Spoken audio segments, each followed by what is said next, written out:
사랑해 주신 감사합니다. 이 시간 주님 앞에 나 예배드립니다. 우리 예배를 받아주시고 우리 함께 해주시옵소서. 감사합니다. 이 모든 말씀 예수님의 이름으로 기도드렸습니다.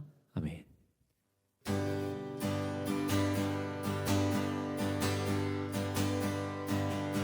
우리 함께 모여 주의 이름 찬양, 우리 함께 모여 주를 부르세. 위대한 일 행하셨네. 우리 소망 충만해. 우리 함께 모여 주의 이름 찬양, 우리 함께 모여 주의 이름 찬양, 우리 함께 모여 주를 부르세. 위대한 일 행하셨네. 우리 소망 충만해. 우리 함께 모여 주의 이름 찬양, 우리 함께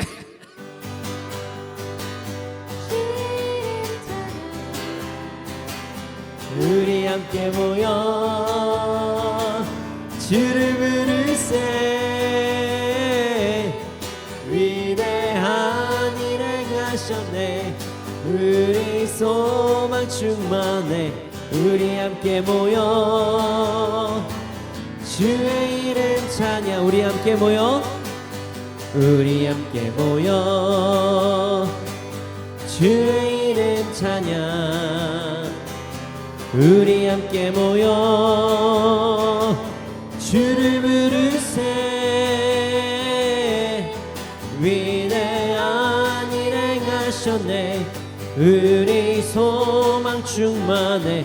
우리 함께 모여 주의 이름 찬양, 우리 함께 모여 우리 함께 모여 주의 이름 찬양, 우리 함께 모여 주를 부르세. 위대한 일 행하셨네. 우리 소망 충만해. 우리 함께 모여 주의 이름 찬양. 슬픈 마음 있는 사람 예수 이름 믿으며 영원토록 변함없는 기쁜 마음 얻을. 슬픈 마음 있는 사람 예수 이름 믿으며 영원토록 변함없는 기쁜 마음 얻으리. 예수의 이름은 세상의 소망이요. 예수의 이름은 천국의 기쁨일세.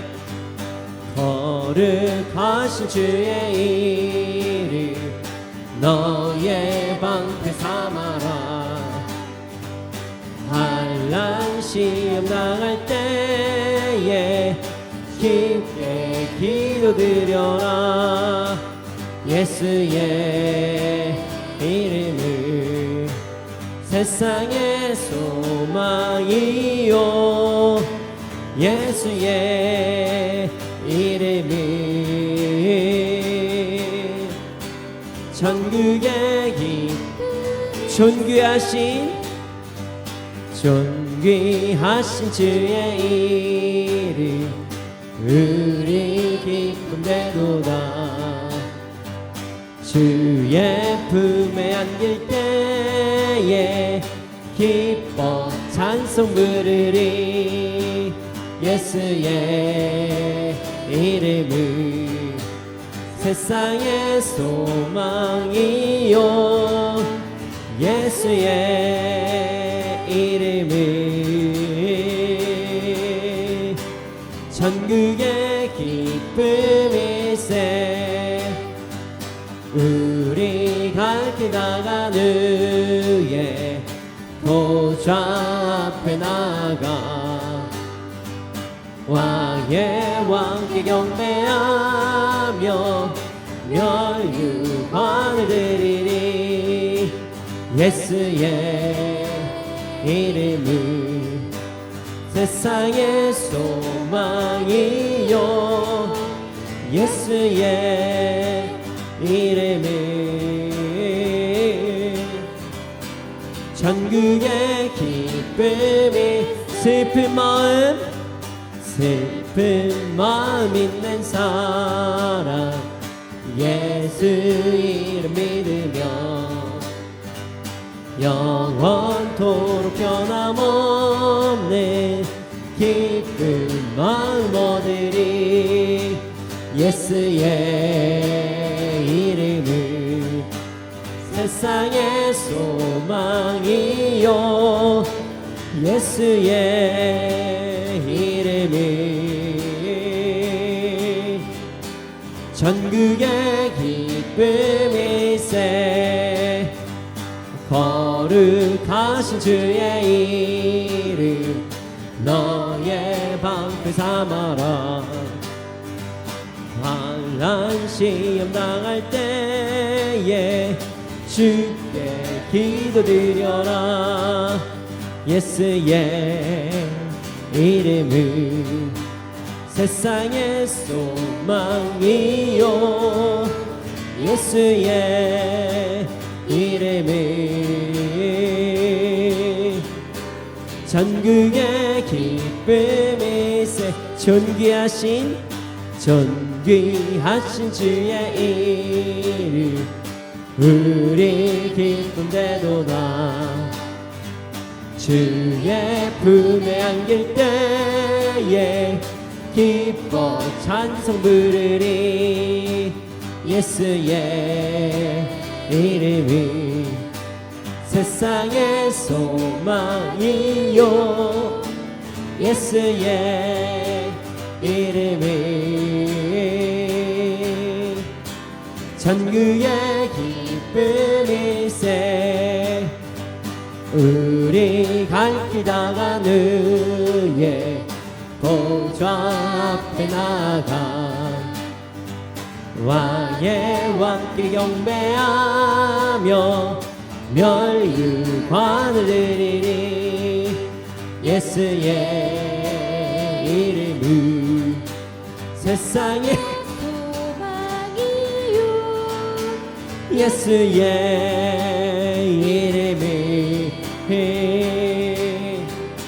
천국의 기쁨. 예수의 이름은 이름은 세상의 소망이요. 예수의 이름은 전국의 기쁨일세. 예수의 이름은 세상의 소망이요. 예수의 이름은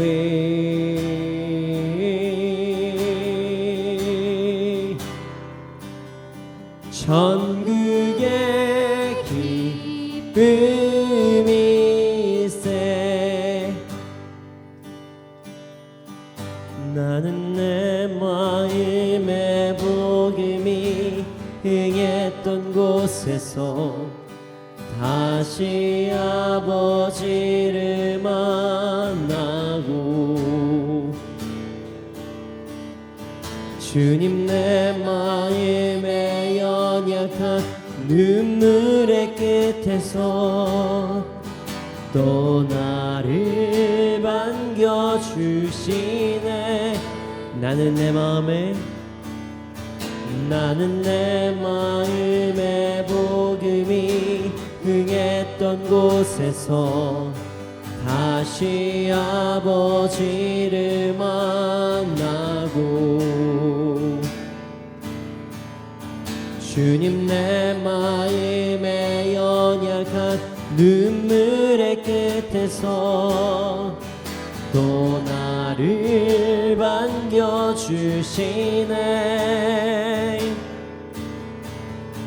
작다 생각했던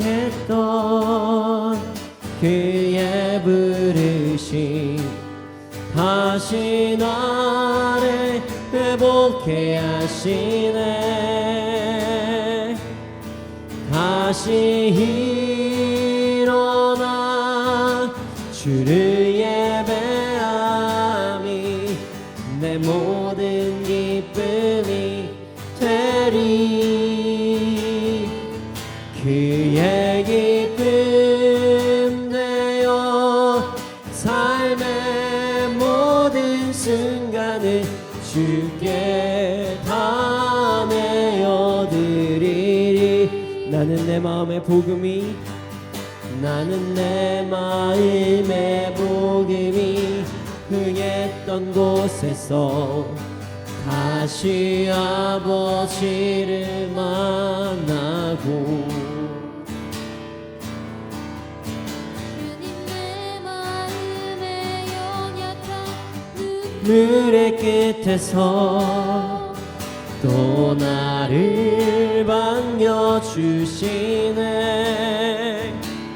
나는 내 마음의 복음이 흥했던 곳에서 다시 아버지를 만나고 주님은 연약한 눈물의 끝에서 또 나를 반겨주시네. 작다 생각했던 그의 부르심 다시 나를 회복해 하시네.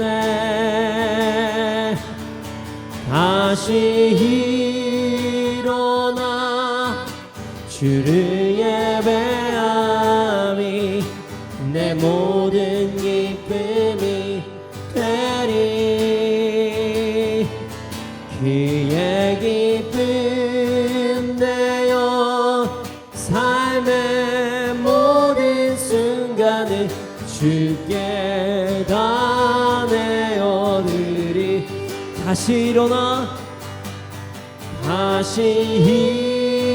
일어나 주를 예배함이 내 모든 기쁨이 되리.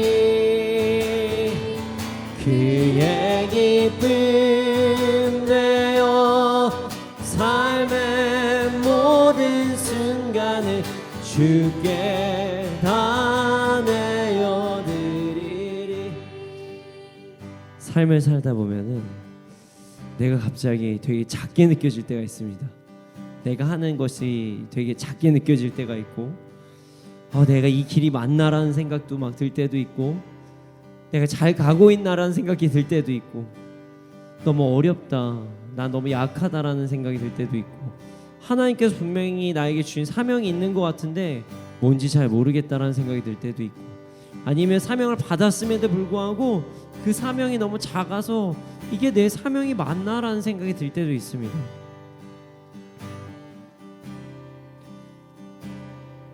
이 모든 것들은 다 공격입니다. 우리 마음에 공격이 찾아온 거죠. 여러분은 모두 다 소중합니다.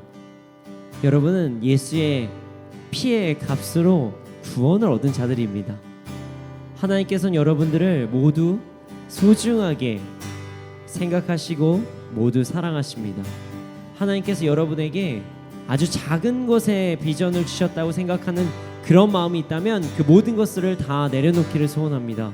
하나님께서 여러분들에게 주신 모든 비전은 다 위대한 것입니다. 하나님께서 주셨기 때문입니다. 만약 내가 주님께서 원하시는 나의 길이 무엇인지 잘 모르는 상황이 있다면 하나님께 나아가면 됩니다. 하나님께서 알려주십니다. 우리 이 시간 함께 기도하기 원합니다. 주님, 내가 다시 일어나서 주님을 찬양하게 하여 주시옵소서. 다시 일어나서 주님을 예배하게 하여 주시옵소서. 주님만 온전히 찬양하며 주님께 나아갈 수 있도록 하여 주시옵소서. 그래서 나를 더 이상 작게 생각하지 않고 나의 사명을 작게 여기지도 않고 나의 방향을 모른다고 하지 않고 오직 주님을 바라보며 하루하루 주님께 다시 일어나 순종하는 삶을 살게 하여 주시옵소서. 함께 주님의 이름 크게 한번 부르짖고 기도드리시겠습니다. 주여,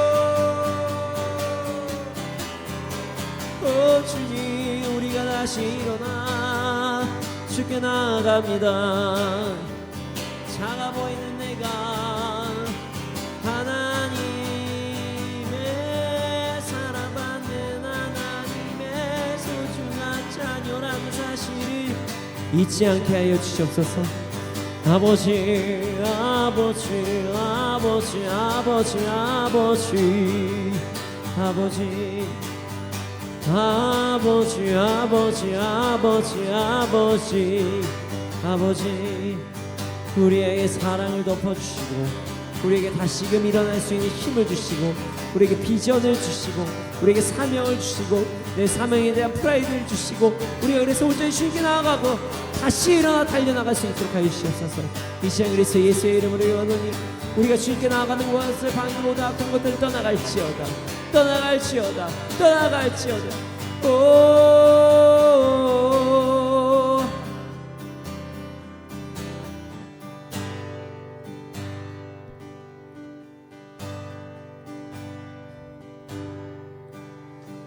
다시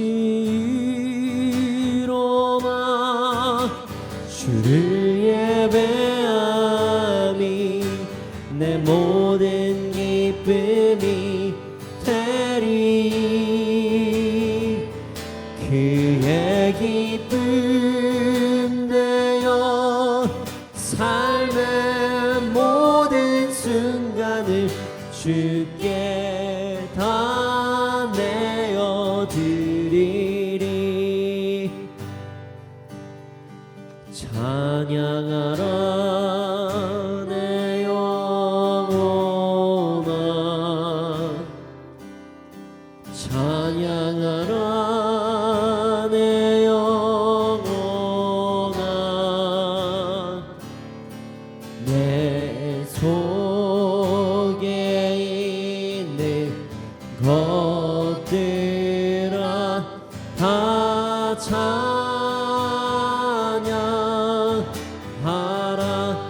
감사하라, 감사하라 내 영혼아. 감사하라 내 영혼아. 내 속에 있는 것들아 다 감사하라. 기뻐하라, 기뻐하라 내 영혼아. 기뻐하라 내 영혼아.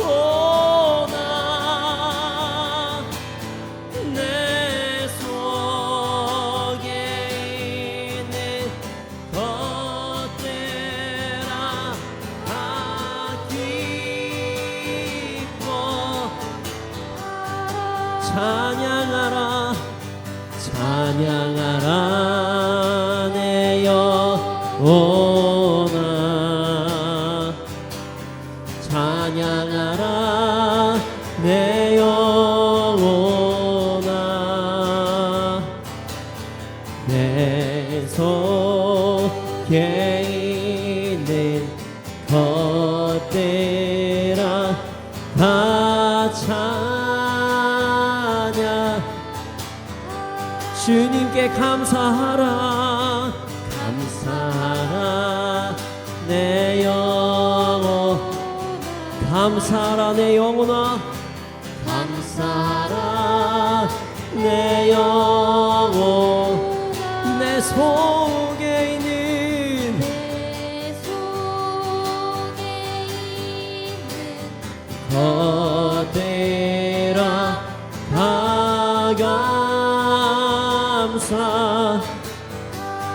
주를 기뻐하라 기뻐하라 내 영혼아 기뻐하라 내 영혼아 내 속에 있는 것들아 다 기뻐하라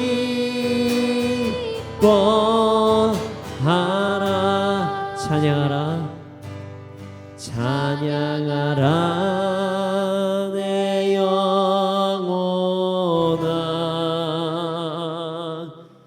찬양하라 내 영혼아 내 속에 있는 것들아 다 찬양하라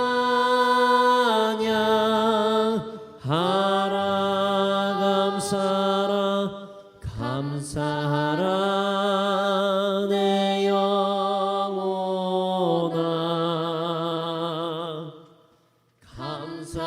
감사하라 내 영혼아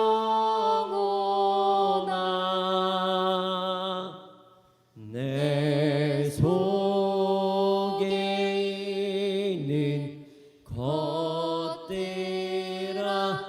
다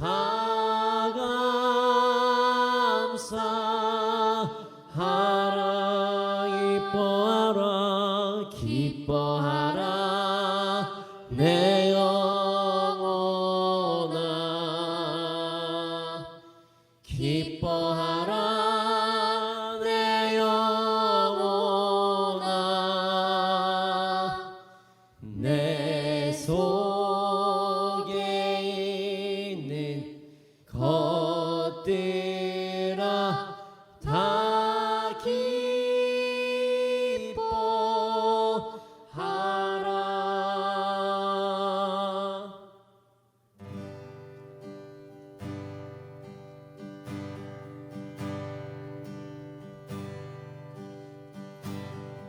우리 주는 위대하며 능력이 많으시도다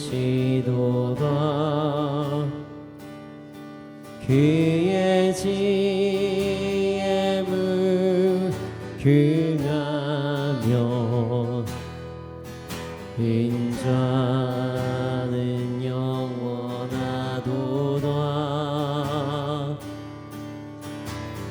상한 자들 고치시며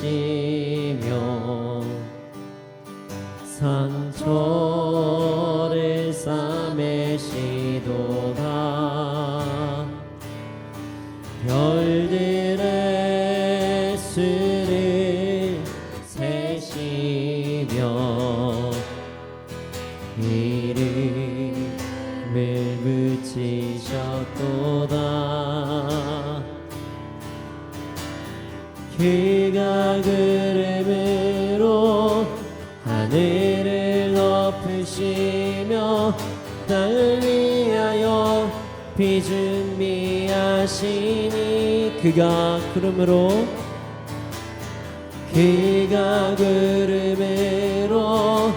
하늘을 덮으시며 땅을 위하여 비 준비하시니 예루살렘아 여호와를 찬송할지어다 내 하나님을 감사함으로 그 앞에 나가며 주인제 앞에 경배해 우리 주는 위대하며 우리 주는 위대하며 능력이 많으시도다 그의 지혜문 긍하며 인자는 영원하도다. 상한 자들 고치시며 상처를 싸매시도다.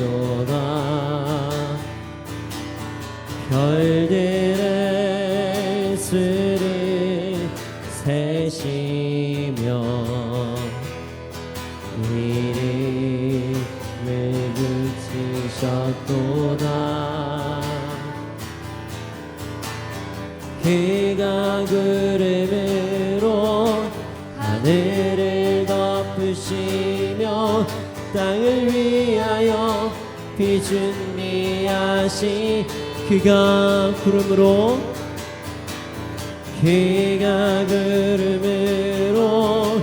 하늘을 덮으시며 땅을 위하여 비 준비하시. 그가 구름으로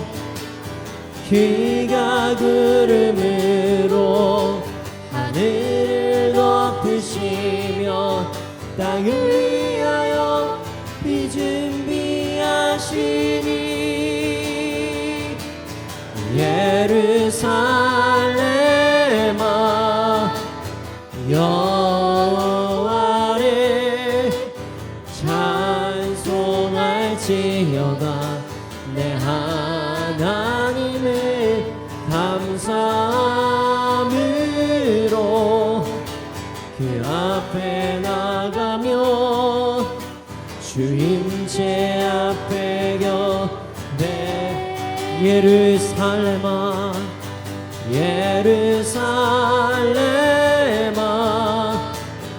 여호와를 찬송할지어다. 내 하나님을 감사함으로 그 앞에 나가며 주임제 앞에 경배. 예수는 그리스도 주님. 예수는 주 하나님의 영으로 경배드리리. 예수는 그리스도 예수는 그리스도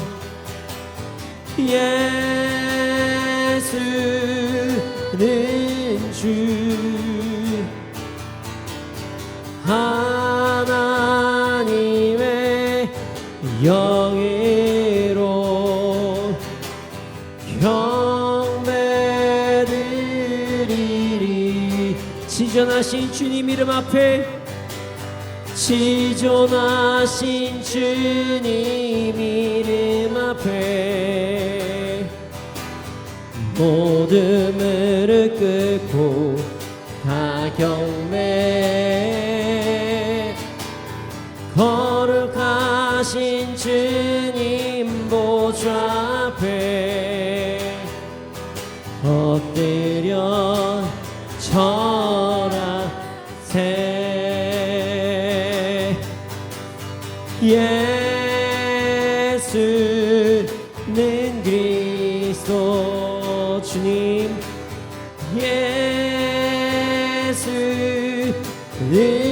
주 하나님의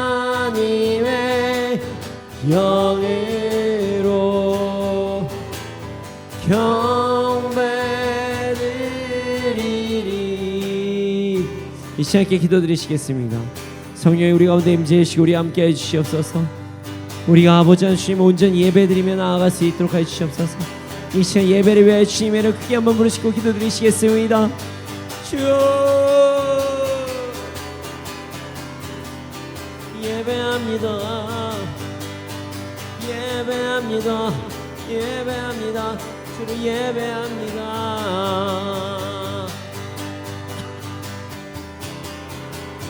예배합니다. 찬양합니다. 주를 찬양합니다. 주를 찬양해.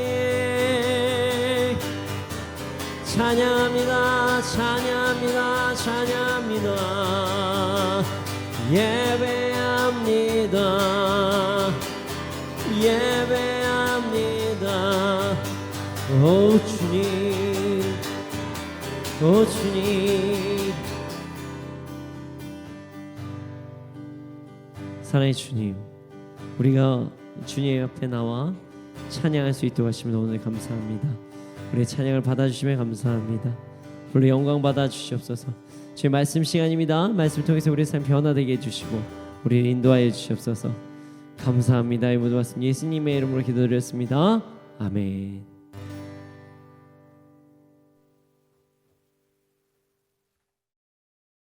네, 오늘 우리에게 주신 말씀은 로마서 12장 15절에서 16절 말씀입니다. 2024년 우리에게 주시는 화요일의 첫 말씀은 로마서 12장 15절에서 16절 말씀입니다. 자, 함께 읽겠습니다. 시작. 즐거워하는 자들과 함께 즐거워하고 우는 자들과 함께 울라. 서로 마음을 같이하며 높은 데 마음을 두지 말고 도리어 낮은 데에 처하며 스스로 지혜 있는 체하지 말라. 네, 2024년이 왔네요. 왔어요. 천천히 와라 했는데 왔고요. 어떤 분들은 빨리 와라 빨리 와라 해서 오셔서 왔을 수도 있고요. 어쨌든 2024년이 왔습니다. 여러분 새해 복 많이 받으셨나요? 네, 복 받으셨어요? 받으셨나요? 네, 받으시기를 원합니다. 새해 하나님과 온전히 동행함으로 말씀 안에서 복음을 누리며 살아가시기를 소원합니다. 오늘은 새해 첫 화요 예배입니다. 새해 첫 화요 예배에 어떤 말씀이 전해질지에 대해서 궁금하시죠? 네, 저도 궁금했습니다. 하나님께서 저에게 어떤 말씀을 주실지에 대해서 이 본문을 가지고 정말 고민을 특히 많이 한 오늘 말씀이었거든요. 와, 이 말씀에서 도대체 하나님께서 어떤 말씀을 주실까? 저는 아주 큰 기대를 하면서 왔는데 저는 개인적으로 말씀을 준비하면서 정말 많은 은혜를 받았습니다. 네, 오늘 말씀의 제목은요, 꼭 기억하세요. 오늘 말씀 제목은 넘어서는 삶. 네, 오늘 말씀의 제목은 넘어서는 삶이에요. 넘어서는 삶. 오늘 말씀을 통해서 올해는 작년을 뛰어넘는 삶을 살아가기를 소원합니다. 네, 넘어서는 삶이 어떻게 이 본문을 가지고 어떻게 넘어서는 삶이 될지 궁금하시죠? 함께 보겠습니다. 15절 말씀 읽겠습니다. 15절입니다. 네, 15절 함께 읽겠습니다. 시작. 즐거워하는 자들과 함께 즐거워하고 우는 자들과 함께 울라. 네, 올해도 우리는 로마서를 함께 하고 있습니다. 로마서 12장은 로마서 후반부의 말씀입니다. 로마서의 앞과 중간 부분까지는 로마서는 이제 복음에 대해서 이야기를 하고 있는데요. 물론 12장도 복음에 대한 연장선이기는 합니다. 하지만 복음의 개론에 대해서 이야기하는 것이 초반과 중반의 말씀입니다. 자, 11장까지는 우리는 죄인이기에 율법으로는, 그러니까 우리의 행위로는 구원을 절대 받을 수 없고, 그러하기에 우리는 예수님을 믿음으로 구원을 얻을 수밖에 없으며, 예수님을 구주로 시인하고 예수님이 우리의 죄를 위해 죽으시고 다시 사셨다는 것을 믿음으로 구원을 얻게 된다. 이 말씀이 로마서의 이제 앞부분의 말씀이고요. 그리고 또 이제 10절 11절 이렇게 보면은 하나님의 선택받은 백성인 이스라엘이 구원에 대한 부분에 대한 말씀이 11절까지의 그 말씀입니다. 그 후 12장부터는요 어떤 말씀이냐면 그리스도인들의 삶에 대한 말씀입니다. 그리스도인들의 삶, 그리스도인들이 어떻게 살아야 되나. 자, 믿음으로 우리가 구원을 받죠. 자, 구원을 얻은 그리스도인들이 딱 믿어서 구원을 받자마자 천국을 가는 것은 아니잖아요.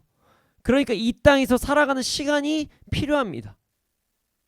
그래서 천국에 가기 전까지 우리가 어떻게 살아야 되는지에 대한 말씀이 로마서 12장부터 나와 있는 것이에요. 자, 오늘 15절 말씀도 그리스도인들이 어떻게 삶을 살아야 하는지에 대해 나와 있는 말씀이 15절 말씀입니다. 자, 이렇게 이야기를 해요. 기뻐하는 사람들과 함께 기뻐하고 우는 사람들과 함께 울라. 함께 기뻐하고 함께 우는 것은 세상 가운데서도 참 좋은 행동이라고 이야기를 합니다. 자, 이렇게 행동할 때 서로 아름다운 관계를 맺을 수 있다라고 이야기를 하죠. 자, 기뻐하는 사람과 함께 기뻐하고 우는 사람과 함께 우는 것. 우리가 세상에서 뭐라고 얘기하죠? 두 글자입니다. 두 글자. 바로 공감. 네, 공감입니다. 우리는 공감한다라고 하죠. 그래서 뭐 찬양 중에 있죠. 뭐 공감하시네 뭐 이런 찬양이 있어요. 다른 사람의 감정을 비슷하게 경험하는 현상을 우리는 공감이라고 이야기를 합니다. 감정이입이라고 이야기하기도 합니다. 어떤 사람들은. 누군가를 공감해 주는 것은 참으로 큰 사랑의 행동입니다. 누군가가 자신의 감정을 이해해 주고 함께 기뻐해 주고 함께 슬퍼해 주는 것만으로도 우리는 큰 위로를 받기 때문입니다. 함께 또 즐거워하기도 하죠. 자, 성경에서 가장 큰 공감을 하신 분이 계십니다. 바로 누구실까요? 예수님. 네, 맞아요. 공감하시네. 찬양도 있죠. 히브리서 4장 15절 말씀을 보잖아요. 그러면 개역 개정 말씀을 보면 예수님께서 우리의 연약함을 동정하신다라고 말씀을 하십니다. 그런데 이 말씀을요, 저희가 예전에 함께 봤었던 말씀입니다. 예전 개역 한글이라고 혹시 아십니까? 개역 한글. 예전에는 개역 개정이 아니라 개역 한글 성경을 봤습니다. 그때는 이 단어를 동정을 뭐라고 표현했냐면 체휼, 네, 체휼이라고 표현했습니다. 체휼은 상대방의 형편과 처지를 전인격적으로 이해하는 것을 이야기합니다. 그러니까 온몸으로 아는 거예요. 온몸으로 깨닫다. 그러기 위해서 예수님께서 이 땅에 오시기도 했다. 물론 우리를 위해 죽으시고 다시 사시기 위해서 오시기도 했지만 그러시기 위해서 우리의 온 마음과 정성을 다해서 다 하시기 위해서 그러셨다라는 이야기도 하죠. 예수님께서 체휼하신 장면이 나오는 성경 내용이 있습니다.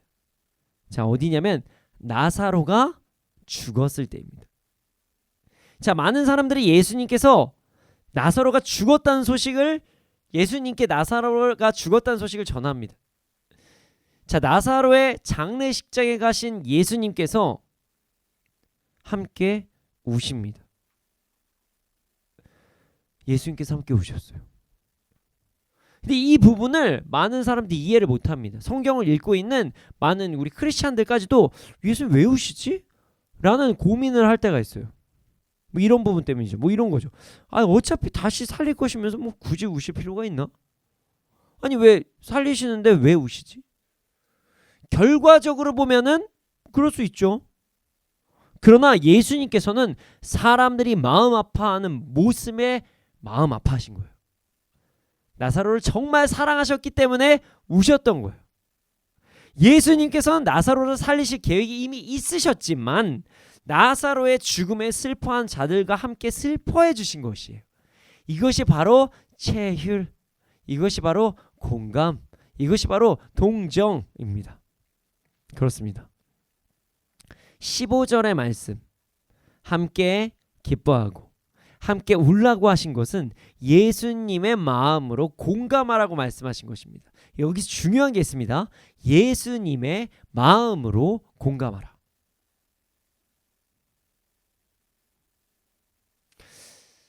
우리가 삶을 살아갈 때 정말 우리 아주 크리스찬적인 마인드로 봤을 때 냉정하게 보잖아요. 그러면 우리가 울 일이 없어요. 냉정하게 보면. 자, 보세요. 아주 최악의 상황을 맞이해도 끝은 천국이에요. 그러니까 누가 막 슬퍼할 때 옆에 가서 아니 뭐 천국 갈 때 왜 울어? 뭐 이럴 수 있다는 거예요. 냉정하게 보면. 그러나 결론적으로 보면은 막 어떤 사람이 막 슬퍼하고 있는데 거기서 같이 막 울기보다 아우 뭐왜 울어 천국 갈 건데 이렇게 얘기하면, 예를 들어서 우리가 장례식장에 갔는데 부모님께서 돌아가시거나 자식이 이제 먼저 떠나거나 사랑하는 가족이 떠났어요. 근데 거기에서 위로를 해줘야 되는데 가서 뭘 울어? 천국에서 만나는데 이렇게 얘기하면 좀 한번 생각해봐야 된다는 거예요. 같이 그래도 우리가 기쁨 그래도 힘을 내봅시다. 우리 천국에서 만납니다. 여러분 힘내세요. 이렇게 하는 거랑 뭘 울어요? 어차피 믿음이 없어요? 믿음이? 뭐 이러면 이제 싸우자는 거죠. 네.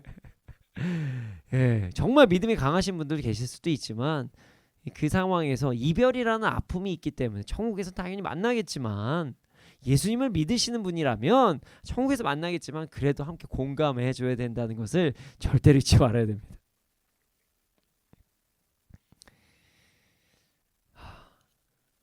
어떤 사람은 또 이런 얘기도 합니다. 목사님, 슬픔은 나누면 더 슬퍼지는 거 아닌가요? 그냥 내 문제는 내가 알아서 할게요. 아니 다른 사람까지 막 스트레스 받는 거 저는 원치 않아요. 다른 사람과 나눈 거 민폐 같아요. 요즘 생각보다 이런 생각하시는 분이 참 많습니다. 참 많아요. 나도 남들한테 피해 받지 않고 남도 나에게 피해를 주는 것이 싫은 분들, 혹은 다른 사람들에게 연약한 모습을 보이는 것을 싫어하는 분들, 혹은 타인을 배려하는 마음이 매우 커서 막 다른 사람이 내 이런 얘기는 불편할까봐 못 이야기하시는 분들도 생각보다 정말 많아요. 여러분, 슬픔은요 함께 나누면 무조건 줄어듭니다. 슬픔은 함께 나오면 무조건 줄어들어요. 자, 왜 그런지 아십니까? 두 가지 이유가 있어요. 두 가지. 첫 번째, 슬픔을 함께 나누면 위로가 시작되기 때문입니다. 자, 혼자 슬퍼하고 슬픔으로 끝을 내면 위로가 시작되기가 어렵습니다. 슬픔이 가득 차면 혼자 스스로 위로해 주는 건 너무나도 어렵다는 거예요. 그러나 함께 슬퍼하면 그 사람이 나와 함께 슬퍼해 주는 사람이 위로를 해주기 시작합니다. 힘들어하는 사람들에게 누군가의 힘이 되는 말, 위로가 되는 행동하면 그 슬픔은 점점 나아질 수밖에 없겠죠. 그러니까 슬퍼할 때 같이 슬퍼하기만 하는 게 아니라 그게 위로해 주는 거잖아요.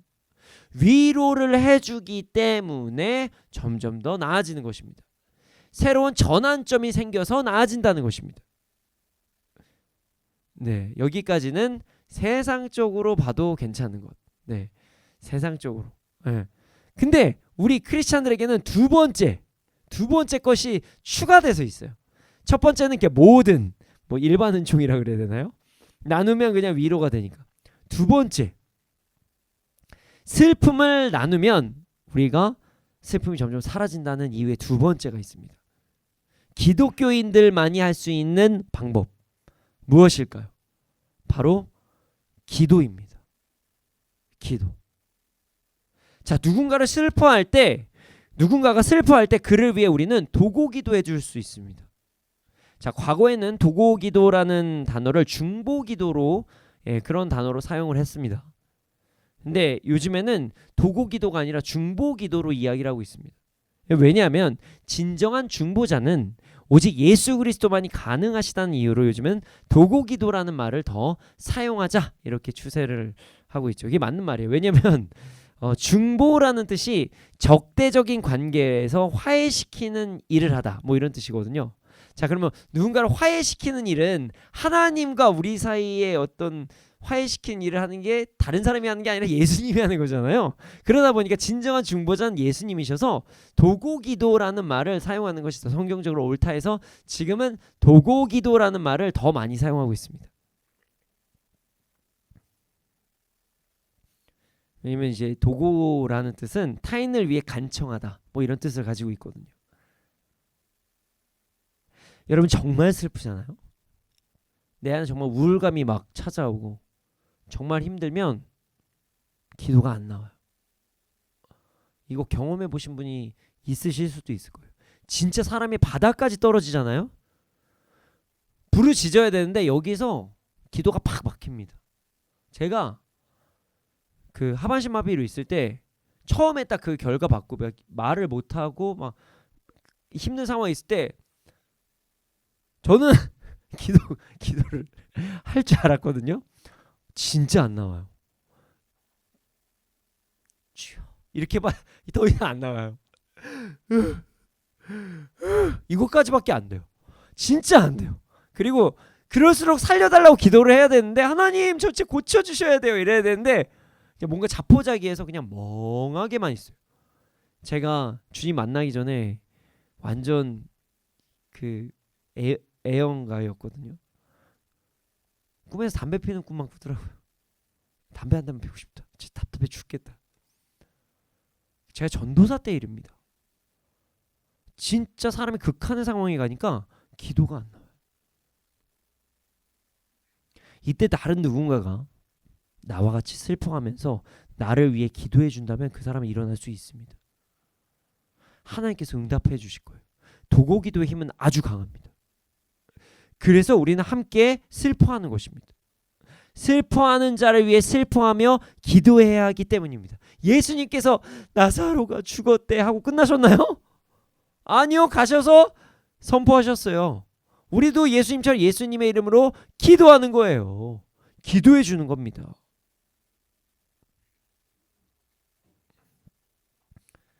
자, 그럼 여기서부터 또 다른 질문이 있습니다. 왜 그럼 알겠습니다. 목사님 슬퍼한 자 울 사람과 같이 울어주라 여기까지 이해가 됐어요. 그럼 왜 같이 굳이 기뻐해야 되나요?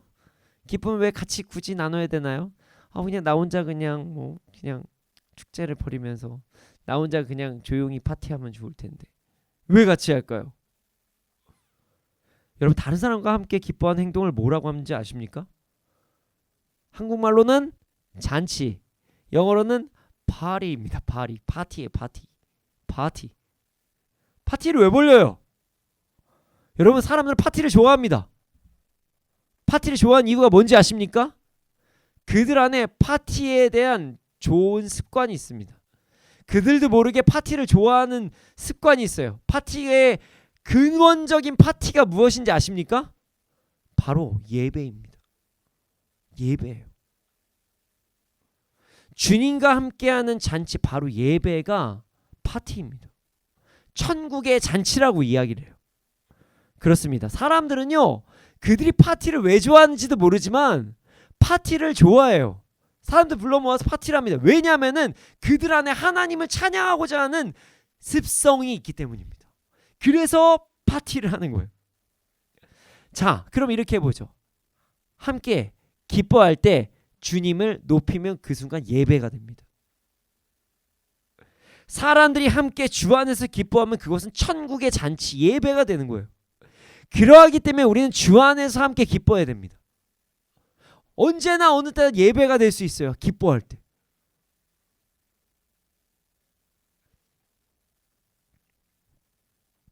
참고로 함께 기뻐하는 것에는 아주 중요한 안전장치가 숨겨져 있습니다. 함께 기뻐하는 것은 아주 중요한 안전장치가 숨겨져 있어요.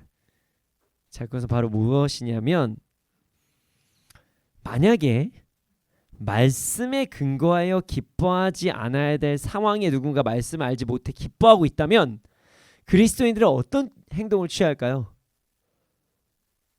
브레이크를 딱 걸고 애통합니다. 그를 위해 기도해요. 기도하고 상황에 따라서 바른 기쁨이 무엇인지를 알려줍니다. 그러합니다. 요즘은요 사람들이 기뻐해야 될 때 기뻐해야 되고 슬퍼해야 될 때 슬퍼해야 되는데 기뻐해야 될 때 슬퍼하고요 슬퍼해야 될 때 기뻐합니다. 하나님의 말씀을 알지 못하는 자들에게 그런 행동들이 일어납니다. 그래서 우리는 함께 기뻐해야 되고 함께 슬퍼해야 됩니다.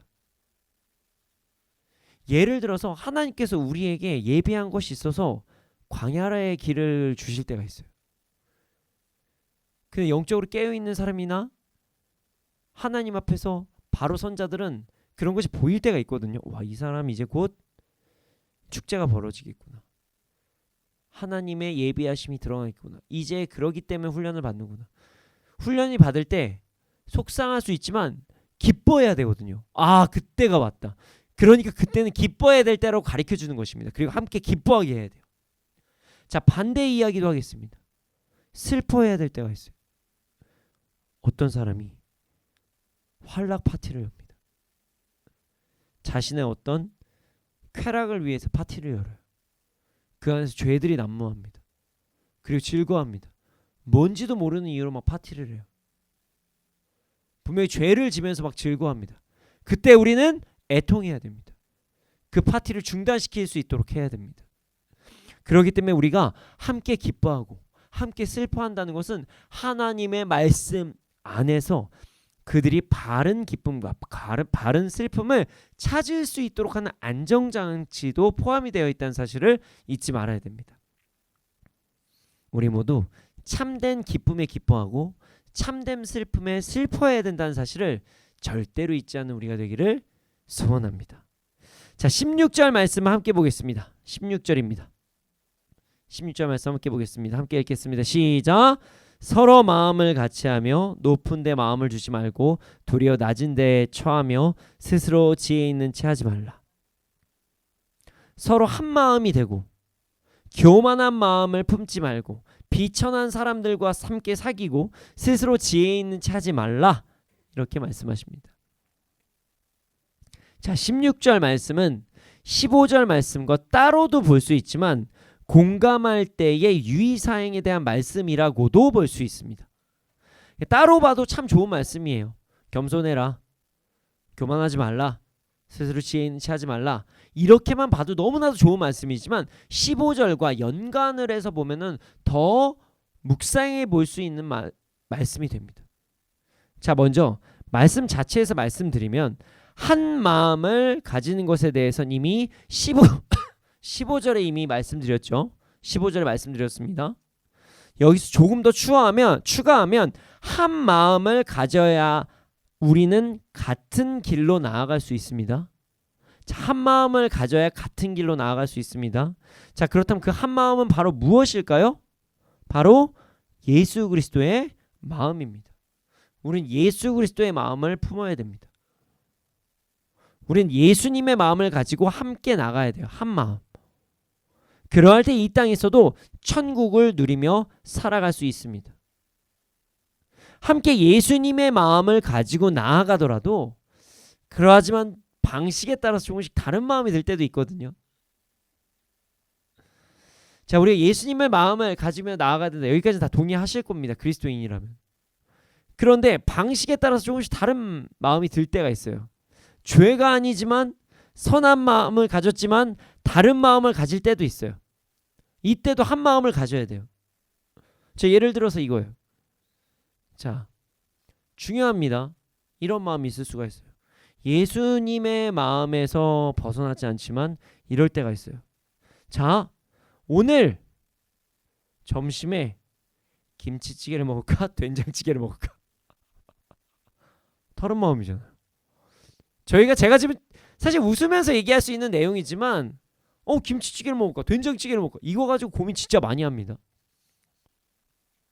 그 방송에 나오시는 어떤 사업하시는 분 중에서 그 백종원 그 선생님, 백종원 사장님 그분이 대학교 때 제일 많이 고민했던 게 오늘 뭐 먹을까? 그것 때문에 전국을 돌아다녔어요. 대학교 때 엄청 고민이 많았대요. 그런 분들도 계시다는 거예요. 김치찌개를 먹던 된장찌개를 먹던 그것은 죄 짓는 게 아닙니다. 네. 예수님의 마음을 함께 품어도 가끔 다른 마음이 생길 때가 있어요. 이런 상황에서 어떻게 해야 될까요? 최대한 서로를 존중해야 됩니다. 하지만 전체의 질서를 따르는 게 좋겠죠. 각 공동체의 규칙이 있다면 규칙을 따라서 행동하는 것이 가장 좋은 행동입니다. 이래도 좋고 이래도 좋은 것은 공동체의 규칙을 따라서 행동을 해야 된다는 사실을 절대로 잊지 말아야 됩니다. 왜냐하면 하나님께서는 질서의 하나님이시기 때문입니다. 뭐 식사 같은 경우는 뭐 하루는 김치찌개 먹고 그 다음날 된장찌개 먹거나 아니면 두 가지 메뉴 동시에 있는 데다 배달시켜서 먹어도 되고 하지만 뭐 이럴 때가 있어요. 이 사역을 먼저 하냐, 저 사역을 먼저 하냐, 아니면 저 사람을 먼저 섬겨야 되냐, 저 사람을 먼저 섬겨야 되냐? 둘 다 섬겨야 되는데 이제 어떤 우선순위에 따라서 여러 가지 다를 때가 있거든요. 그럴 때는 그 질서에 맞게 공동체의 대표나 아니면은 공동체에 정해진 어떤 룰에 따라서 하셔야 된다는 거 잊지 말아야 됩니다. 나의 생각과 기준으로 나아가면 큰일 납니다. 예. 이렇게 같은 마음, 예수님의 마음 품 때 질서를 지키며 나아가는 것이 그리스도인들의 태도입니다. 자, 그리고 교만한 마음을 품지 말라는 것은요, 타인을 가볍게 생각하지 말라는 뜻입니다. 자, 교만에 대해서 우리가 착각하시는 분이 많아요. 교만을 과도한 겸손으로 교만하면 안 돼. 그러니까 과도한 겸손을 할 때가 있어요. 좀 여기까지 생각 안 하셔도 되는데 하는데 과도한 겸손을 할 때가 있어요.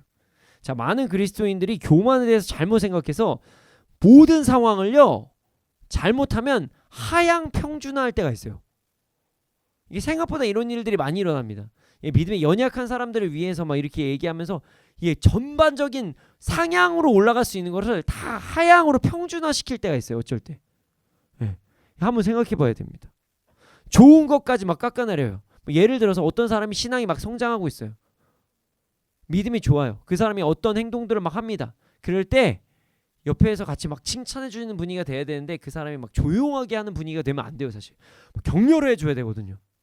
잘하는 사람은 잘한다면 막 격려도 해주고, 그러니까 하지만 뭐 그 사람이 교만하면 안 되지만 막 격려도 해주고 그 길로 나아가지고 뭐 더 좋은 방법이 있으면 또 그렇게 각오해야 되는데 너무 하향 평준화가 돼서 사실 한국 교회에서 문제가 될 때도 많이 있습니다. 많은 교회에서 인원수가 많아지면 많아질수록 본질적인 설교를 하지 못할 때가 많이 있어요. 흔히 말하는 레디컬하다라는 그런 말씀을 전하지 못할 때가 있어요. 이거는 하향 평준화의 말씀입니다. 어떤 사람은 더욱더 그 말씀을 듣고 성장할 수도 있고, 어떤 사람은 이게 좀 어려울 수 있지만 성장할 수 있는 사람이 그 말씀을 듣고 그 주위의 사람들 공동체를 다 끌어주면 되는 거예요. 잘못해서 우리 요즘 한국 교회에서 죄에 대한 얘기를 잘 못합니다. 왜 그런지 아십니까? 시험 들을까봐. 죄에 대해 아니 어떻게 성경에서 죄에 대한 얘기를 안 하고 뭘 얘기해야 되는 거죠? 말이 안 된다는 거예요. 그럼 예수님은 선하신 분 요 얘기만 계속 해야 된다. 예수님은 사랑이다. 죄 지어도 용서해 준다. 계속 죄 지었어. 괜찮아. 넌 사랑받은 줄. 그럼 평생 그 사람 죄 짓기만 만드는 거예요. 하향 평준화가 되고 있습니다. 지금 한국 교회가. 이게 문제가 심각한 거예요. 물론 믿음이 연약한 사람들한테 가르쳐줘야 될 건 있습니다. 너무 말씀이 어렵다면 좀 가르쳐줘야 되겠죠. 굳이 막 철학적인 용어를 많이 사용할 필요는 없겠죠. 그러나 성경 말씀의 그 본질을 전하는 데서는 절대로 부끄러움이 없어야 됩니다. 성경 말씀의 본질을 전할 때는 그 본질을 정확하게 전해야 됩니다. 이 사실을 잊지 말아야 됩니다. 좋은 것까지 절대로 깎아내리면 안 돼요. 연약한 자를 훈련시켜서 더 높은 곳으로 인도해야 된다는 마음을 우리는 가져야 됩니다. 자, 그렇다면 교만이 뭘까요? 교만. 이제 교만은요, 다시 말씀드리지만 타인을 가볍게 여기는 거예요. 잘하는 걸 잘한다고 얘기하는 게 교만이 아니에요. 타인을 가볍게 여기는 게 교만입니다. 여기서 가볍게 여기는 것은요, 존재에 대한 가벼움이에요. 아니 뭐 책도 있죠. 근데 그거 아닙니다. 그거 아니에요. 네. 웃으시는 분들은 책 좀 읽으신 분 같은데요. 네. 존재에 대한 가벼움이 그 존재에 대한 가벼움이 아니고요. 뭐 이런 겁니다. 자, 예를 들어 한번 들어보겠습니다. 하나님께서는 사람들에게 각자 다른 은사를 주셨습니다. 어떤 은사가 더 좋고 나쁜 것은 없습니다. 여러분들의 모든 은사, 하나님께 주신 은사는요, 어떤 게 더 좋고 어떤 게 더 나쁘고 이런 건 없습니다. 심지어 이런 상황이 있어요. 은사가 다르다까지는 인정이 되는데 어떨 때는 같은 은사여도 누군가는 좀 더 높은 수준이라고 얘기하는 은사일 때가 있고, 어떤 사람은 같은 은사인데 좀 낮은 수준의 은사가 있는 사람들이 있을 때가 있어요. 아직 연약한 수준의 은사. 근데 이 상황을 세상에서는요, 은사를 가지고 혹은 은사의 숙련도나 능력치를 가지고 사람들을 평가합니다. 그럴 수밖에 없어요. 세상에서는요, 사람들을 잉여냐 잉여가 아니냐 이런 기준으로 이야기하거든요. 사회에서 돈 버는데 쓸모가 있냐 없냐 이걸로 이해를 하니까 사람들의 평가를 하는 거예요. 너 잘하냐 못하냐, 이거 잘하냐, 뭐 돈 잘 버는 사람이 최고예요. 막 뭐 그렇게 되는 게 사회인 거예요. 세상인 거예요. 근데 그러면 안 된다는 거예요. 우리는 이런 행동을 해서는 안 돼요. 여러분, 은사는 언제든지 사라질 수 있습니다. 여러분, 지금 심각한 우리나라의 위기가 찾아오고 있죠. 모 건설 아주 큰 기업이 지금 워크아웃을 신청하는 상황까지 벌어졌습니다. 네, 신문 보시거나 뉴스 보시면 아실 거예요. 엄청 큰 그룹이에요. 예, 그 건설 재개 16인가 15일 거예요. 진짜 큰 그룹. 예. 그 그룹도 지금 워크아웃 신청을 한 상황입니다. 그래서 지금 뭐 지금 정부에서도 지금 난리예요. 돈이 그렇게 많았던 기업도 무너질 때가 있어요. 여러분, 우리는 이런 행동을 해서는 안 된다는 거예요. 은사나 숙련도, 능력치에 따라 사람을 평가하면 안 된다는 거예요. 은사는 언제든지 사라질 수가 있어요. 그 은사는 하나님께서 우리에게 주신 것입니다. 주실 때 주시는 것이고 거두실 때 거두시는 거예요. 그냥 은사는요, 그냥 교회를 섬기기 위해서 하나님을 찬양하라고 주신 것입니다. 우리는 그것으로 사람을 평가해서는 안 됩니다. 결국 교만은요, 은사나 사람의 능력치, 타고난 무언가, 뭐 수저 그렇게 얘기하잖아요. 그 말 별로 안 좋아하거든요. 물론 우리는 아주 그냥 크리스찬이야말로 제대로 된 다이아몬드 수저죠. 예수님의 자녀니까요. 근데 뭐 우리만 수저가 있습니까? 잠재적으로 다들 언제 예수님 믿을지 모르니까 다들 수저를 갖고 태어나는 거예요. 그리고 다 그 수저를 갖기를 우리는 원해야 되고요. 뭔가 더 특별한 뭐 이렇게 생각하면 안 돼요. 이 태생적으로까지 이 부분까지 사람을 가지고 평가를 하는 거예요. 이것이 교만한 행동이에요. 은사, 재능, 심지어 태생까지로 또 사람을 태생으로 사람의 가치를 정해서는 우리는 안 됩니다.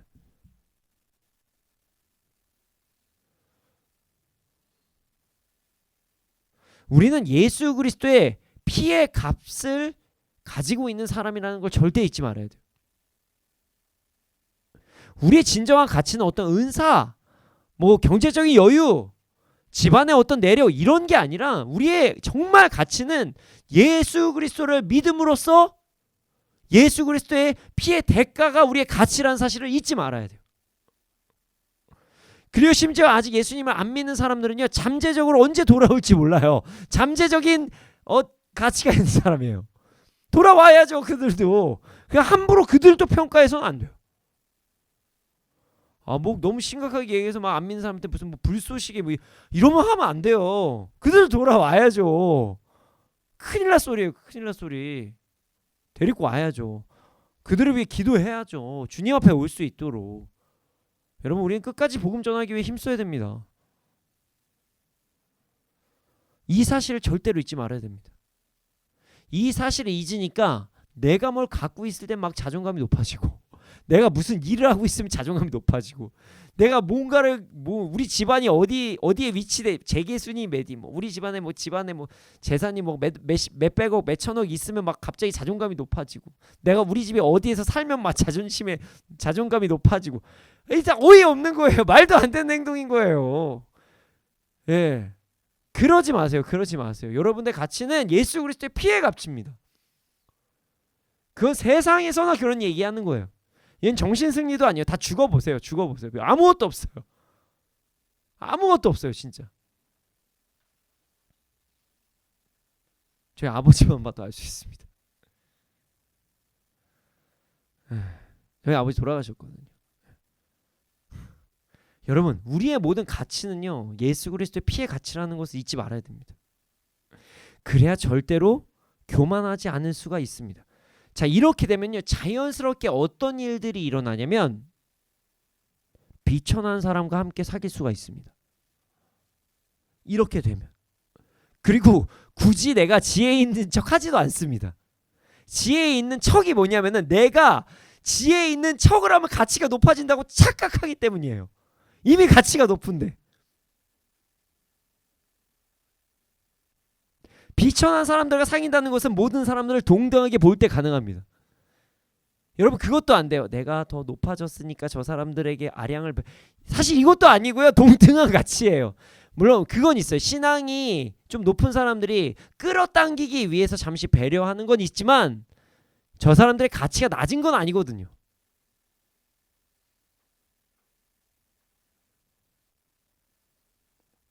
그리고 이 비천한 사람들과 사귄다는 것은요, 중요한 부분이 있는데요. 만약에 내가 비천한 사람들과 사귀지 않고 뭔가 좀 사회에서 레벨이 있는 사람들과 사귀고 싶다 뭐 이런 마음이 든다면 여러분들에게는 무언가 얻고 싶어하는 마음이 있는 겁니다. 비천한 사람들한테 얻을 게 없는 것 같고 나보다 좀 뭔가 수준이 높아 보이는 사람들하고 좀 대화하고 놀고 싶다면 그 사람한테 뭐 그 사람 수준으로 내가 보여지고 싶거나 그 사람한테 뭔가를 얻으려고 할 때 우리는 그럴 수 있다는 것을 잊지 말아야 돼요. 우리의 속마음 한번 점검해 봐야 됩니다. 여러분, 비천한 사람들과 함께 사귄다는 것은요, 조건 없는 사랑을 이야기합니다. 이 사람한테 내가 뭔가 받을 생각이 없을 때 그게 가능하거든요.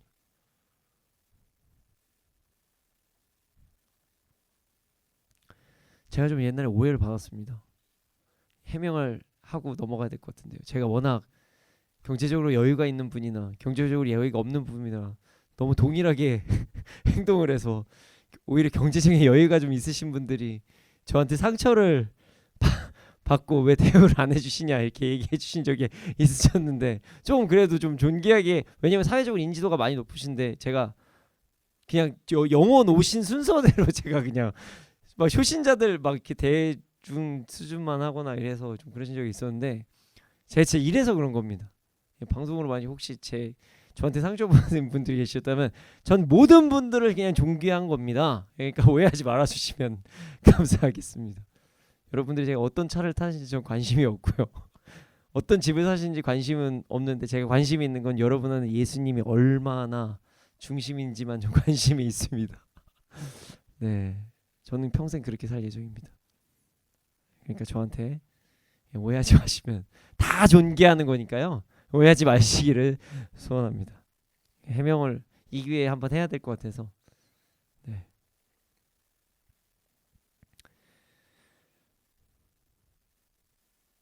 여러분,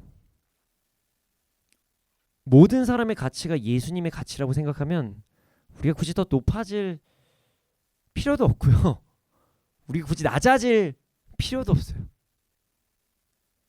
그렇기 때문에 우리는 뭐 지혜로운 척 할 필요도 없고 뭐 비천한 사람이라는 단어가 말이 안 돼요. 이해 가십니까? 여러분, 우린 다 예수 그리스도의 피의 가치에 있는 사람이라는 거, 예수 그리스도의 가치라는 에 있는 사람이라는 걸 절대로 잊지 않기를 소원합니다. 그럴 때 우리는 교만한 마음 품지 않을 수가 있어요. 자, 오늘 말씀의 제목 뭐라고 이야기를 했죠? 기억나십니까? 예, 넘어서는 삶. 아, 기억이 좋으시네요. 넘어서는 삶. 그런데 말이죠, 이해가 안 가실 수가 있을 것 같아요. 도대체 목사님, 오늘 말씀에 넘어서는 게 도대체 어디 있어요? 목사님, 이거 좀 이상한데요? 설교 제목 잘못 쓰신 거 아니에요? 라고 하실 수 있죠. 교만하지 않으면 뭔가 넘어서는 건가? 아, 이거 애매하거든요. 교만하지 않으면 뭐 넘어서는가? 뭐 애매해요. 아니 뭐 겸손하면 넘어서는 건가? 이것도 애매해요. 예수 그리스도의 피 가시면 다 동일한데 뭘 넘어서지?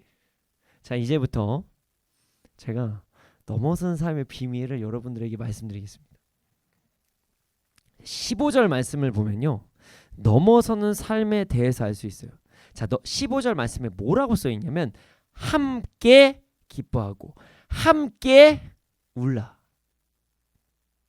이게 넘어선 삶입니다. 목사님 이게 뭐가 넘어선 삶이에요? 라고 질문하실 수도 있죠. 자, 이제부터 그 비밀을 풀어드릴게요. 비밀은 함께라는 단어에 있습니다. 함께라는 단어를 헬라어 원어를 보면 알 수가 있어요. 여러분, 함께라는 단어가 헬라어 원형 그리스어로 무엇인지 아십니까? 아시는 분은 참 대단하신 분인데요. 여러분 진짜 많이 아는 단어예요. 많이 들어본 단어. 여기서 SNS 좀 해보시면 다 아는 단어. 함께라는 단어. 바로 메타입니다. 메타. 메타 들어보셨나요? 네, 메타. 요즘은 많이 얘기하죠. 메타버스. 그리고 뭐 인스타그램이랑 페이스북 예전에 했었던 회사도 메타죠. 함께 기뻐하다 할 때 메타라는 단어를 사용하고 있어요. 메타는 함께라는 뜻을 가지고 있어요. 그런데 이 메타라는 단어는요, 어떤 목적격과 함께 쓰일 때가 함께고요. 이 단어를 다른 데서 쓰면은 다른 뜻의 단어가 됩니다. 메타라는 기업 아시죠? 아실 거예요. 페이스북이라는 기업과 지금 또 페이스북 말고도 저희가 많이 활용하고 있는 인스타그램도 이제 메타라는 기업에 속해 있습니다.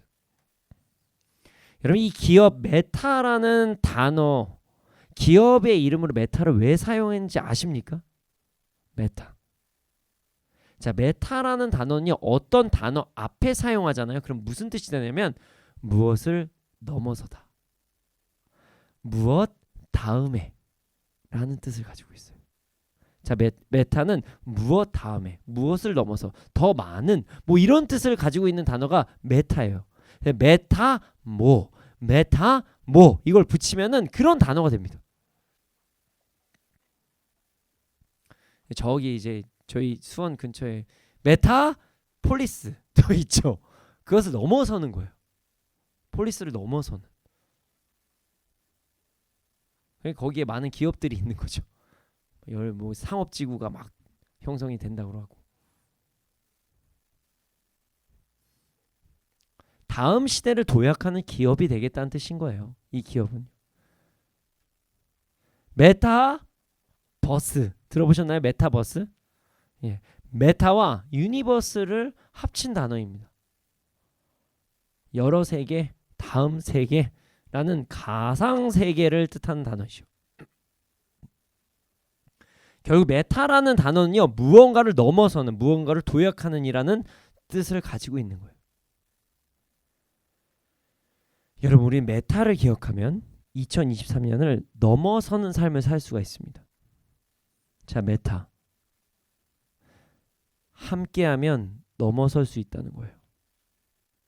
함께하면 넘어설 수 있다. 즐거워하는 자들과 주 안에서 함께 즐거워하면 넘어설 수 있다. 가슴 아파한 자와 함께 주 안에서 울면 울음을 넘어설 수 있다. 혼자서는 무언가를 할 수 없지만 우리가 같은 마음, 예수님의 마음을 가지고 서로 함께 힘을 합치면 그 다음 넘어서 메타에 도달할 수 있다는 것을 우리는 잊지 말아야 됩니다. 요즘 시대를 말하는 단어가 여러 가지가 있는데 그 중에서 정말 딱 하나만 꼽아보라. 그러면 많은 사람들이 이렇게 얘기해요. 개인주의. 이 시대를 대표하는 단어가 개인주의래요. 그룹으로서 모여서 행동하는 것이 아니라 하나의 목적을 가지고 살아가는 것이 아니라 개인의 활동을 중시하는 시대가 이 시대의 표본이다. 뭐 이렇게 이야기를 합니다. 개인의 존엄성을 인정하는 것은 결코 나쁜 것이 아니에요. 예수님의 가치, 예수님의 피의 가치를 서로 인정하고 존중하는 것은 매우 성경적인 행동입니다. 그러나 개인이 가진 사상, 개인이 판단하고 개인이 자기 중심적인 가치관을 가지고 나아가는 것은 결코 성경적인 가치관이 아닙니다. 왠지 아십니까? 우리는 죄인이기 때문이에요. 우리는 연약해서 내가 편한 대로 살고 내가 원하는 대로 살고 말씀이 아니라 내 뜻대로 살아가고 함께 모이는 것이 아니라 개별적으로 움직이면 우린 죄성에 집중할 때가 너무나도 많습니다. 여러분 신앙생활을 할 때 가장 어려울 때가 언제라고 이야기하는지 아십니까? 혼자 있을 때. 혼자 오랜 시간을 있으면 신앙을 지키기가 어렵대요. 아무도 나를 보는 사람이 없어서 죄성이 점점 드러난다고 합니다. 그래서 하나님께서 교회를 이루라고 얘기하신 거예요. 모여라. 내 편한 대로 살고 나 중심적으로 살아가면 우리는 그렇게 죄성이 점점 드러납니다. 그래서 우리는 공동체로 모여야 합니다. 모여야 돼요. 어쩔 수가 없어요. 우리 연약하기 때문에. 그러나 그 공동체는요 그냥 모이면 안 되고요. 질서가 필요합니다. 질서가 필요해요. 개인적인 성향이 가득하고 내가 원하는 게 이것인데 다른 사람이 원하는 거랑 다를 때도 있잖아요. 그렇기 때문에 어떠한 기준이 없으면 공동체가 세워지기가 불가능합니다. 싸움만 나요. 오죽하면 이런 얘기가 있잖아요. 사공이 많으면 배가 산으로 간대요. 강으로 가고 바다로 가야 되는데 산으로 간다고 합니다. 사람들도 이야기해요. 사람들이 너무 말이 많고 자기 주장만 너무 내세우면 배가 산으로 간다고 이야기하는 거예요. 그래서 공동체는 질서가 필요합니다. 그리고 그 질서의 기준은 예수 그리스도이셔야만 합니다. 그래서 예수님이 머리가 되시고 함께 모인 공동체를 우리가 교회라고 이야기하는 것입니다. 그리고 중간에 제가 질서를 설명시켜드린 이유가 있는 거예요. 그 안에서 공동체 안의 질서도 중요하다는 것입니다. 예수님을 중심으로 모인 공동체 안의 질서, 공동체 안의 질서도 매우 중요합니다. 그것이 성경에 위배가 되지 않으면 말입니다. 우리는 그런 예수 그리스도를 중심으로 질서 있는 공동체 안에서 함께 모일 때 점점 더 넘어선 삶을 살 수가 있습니다. 세상은 개인 중요하다고 이야기를 합니다.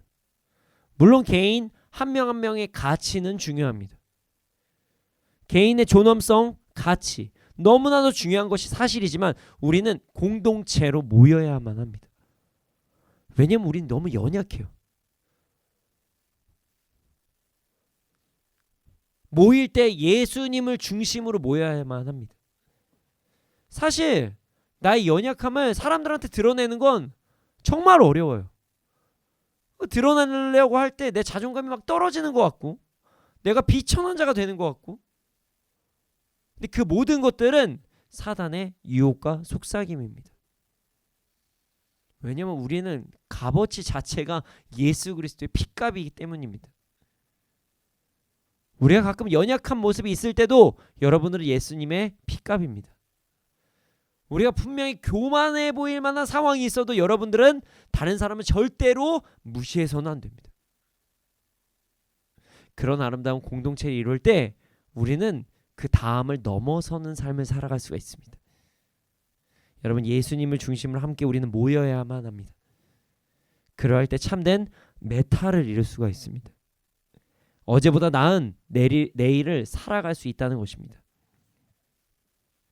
여러분 2023년에서 2024년을 넘어간 이 시점 바르게 넘어가는 삶을 살기 위해서는 메타라는 단어를 꼭 기억해야 됩니다. 함께 할 때 우리는 보다 나은 내일을 살 수가 있습니다.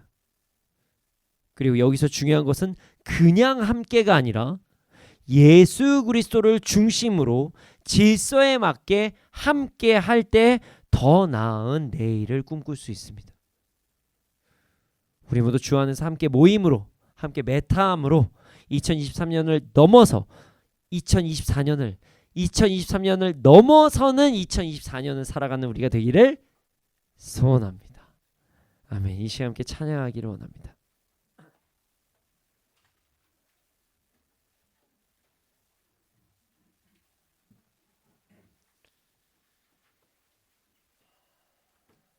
서로 연합하며 주님께 나아가기를 결단하는 시간이 되기를 소원합니다. 연합이 사실 뭐 익숙하신 분들한테는 익숙하실 수 있지만 그렇게 쉬운 일은 아닐 수도 있어요. 연합을 하다 보면 자신의 연약함이 드러날 때도 있고 다른 사람들의 연약함을 이해해 줘야 될 때도 있고 그 연약함을 이해하는 것을 넘어서 그 사람들을 바른 길로 당겨줘야 될 힘을 써야 될 때도 있거든요. 그리고 막 중간에 막 참아야 될 때도 있고 기다려야 될 때도 있고 뭔가 맞춰야 될 때도 있고 하지만 그 모든 것을 해나갈 때 우리는 참으로 아름다운 메타를 볼 수가 있습니다. 우리 이 시간 함께 메타라는 단어, 함께라는 단어를 기억함으로써 이후를 넘어서는 삶을 살아가길 소원합니다. 가사를 묵상하면서 함께 찬양하겠습니다.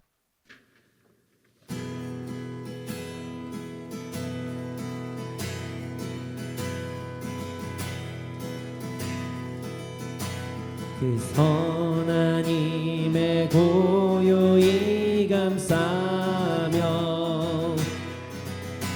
그 놀라운 평화를 누리며 나 그대들과 함께 걸어가네. 나 그대들과 하늘을 여 그 선한 힘에 고요히 감싸며 그 놀라운 평화를 누리며 나 그대들과 함께 걸어가네. 나 그대들과 하늘을 여네. 지나간 어물 어둠의 날들이 무겁게 내 영혼 짓눌러도 오 주여 우릴 외면치 마시고 약속의 구원을 이루소서. 그 선한 힘이 우릴 감싸시니 믿음으로 일어나를 기대하네. 주 언제나 우리와 함께 계셔 하루 또 하루가는 새로워. 주께서 밝히신 작은 촛불이 어둠을 헤치고 타오르네. 그 빛에 우리 모두 하나 되어 오늘의 비추게 하소서. 그 선한 힘이 우릴 감싸시니 믿음으로 일어나를 기대하네. 주 언제나 우리와 함께 계셔 하루 또 하루가는 새로. 이 고요함이 깊이 번져갈 때 저 가슴 벅찬 노래 들리네. 다시 하나가 되게 이끄소서. 당신의 빛이 빛나는 이 밤 그 선한 힘이 우릴 감싸시니 믿음으로 일어나를 기대하네. 아멘. 주 언제나 우리와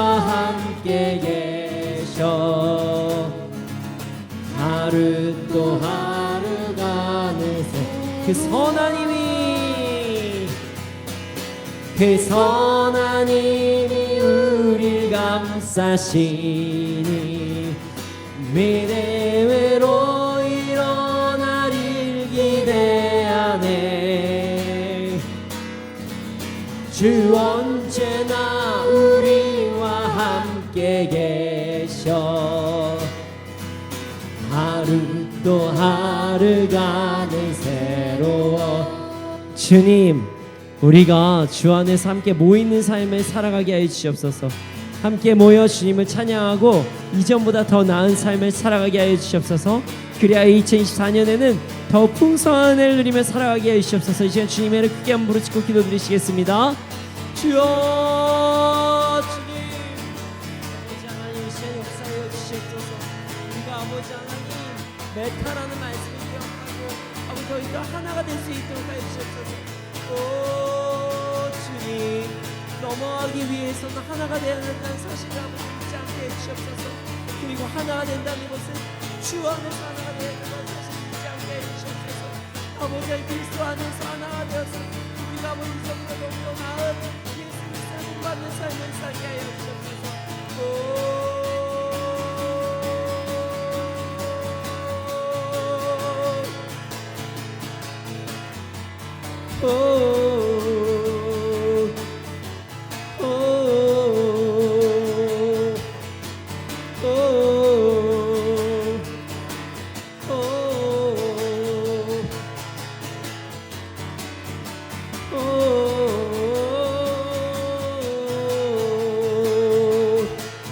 아버지 하나님 제 역사에 주시옵소서.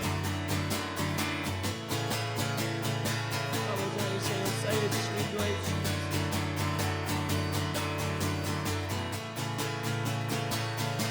아버지 하나님 제 역사에 주시기 인도하여 주시옵소서. 사랑의 주님, 사랑의 주님, 우리가 이제 어제보다 오늘보다 내일이 넘어선 삶을 살게 하여 주시옵소서. 그 넘어서는 것은 예수 그리스도를 본받고 이 땅에서 풍성한 천국을 누리는 그런 삶을 살게 하여 주시옵소서. 그리고 넘어서는 삶을 살기에 우리가 하나가 되게 하여 주시옵소서. 함께 모일 수 있도록 하여 주시옵소서. 예수 그리스도의 중심으로 함께 모여서 우리가 넘어서는 삶을 살게 하여 주시옵소서.